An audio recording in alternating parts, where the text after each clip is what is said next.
Steve Newport's Alzheimer's disease has slowed considerably. Some of his symptoms even reversed, thanks to an unlikely treatment prescribed by his wife, Dr. Mary Newport, a physician who runs a neonatology ward at a Tampa, Florida hospital.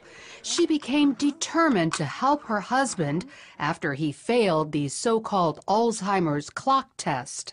He drew a few little circles and several numbers, just in a very random pattern, didn't really look anything like a clock.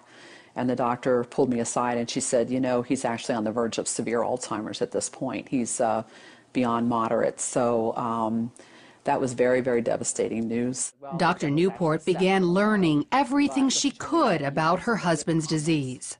It appears to be a type of diabetes of the brain, and it's a process that starts happening at least 10 or 20 years before you start having symptoms. And it's very similar to type 1 or type 2 diabetes in that you develop a problem with insulin.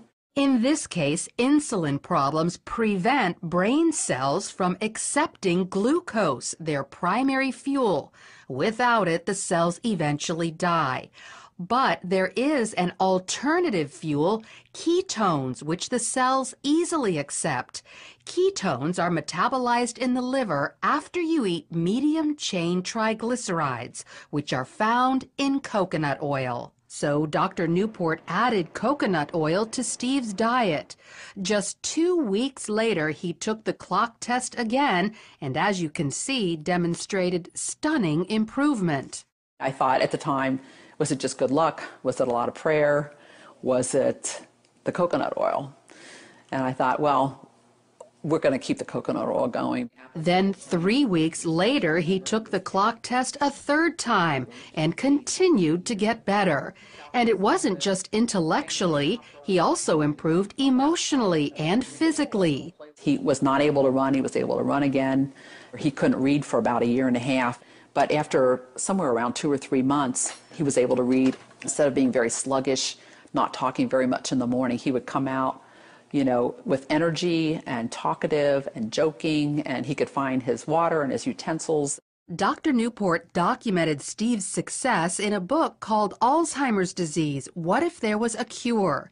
She received this stack of thank you letters from other people whose loved ones' Alzheimer's was helped after they followed Steve's diet. And while coconut oil is encouraging, there's actually something much more powerful. A team of biochemists led by Professor Kieran Clark at England's Oxford University have developed a ketone ester that packs a punch 10 times greater than coconut oil.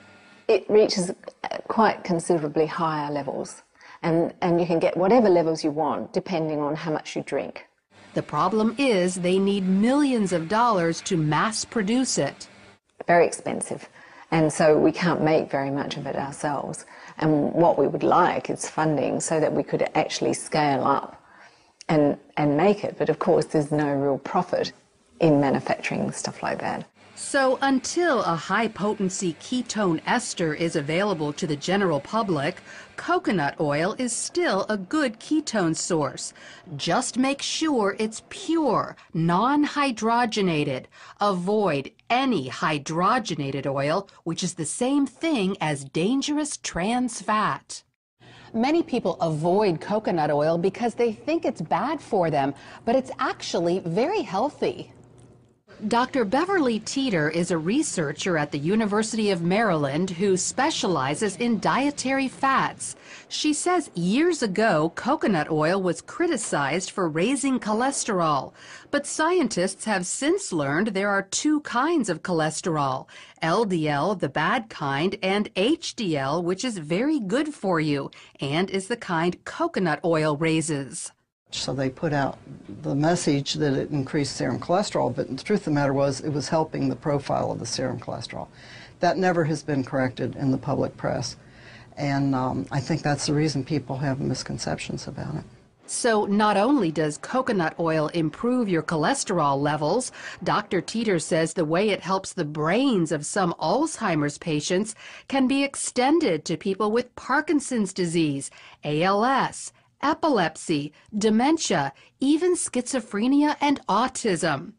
And one more thing, coconut oil is a natural antibiotic that also helps kill viruses like HIV and herpes viruses.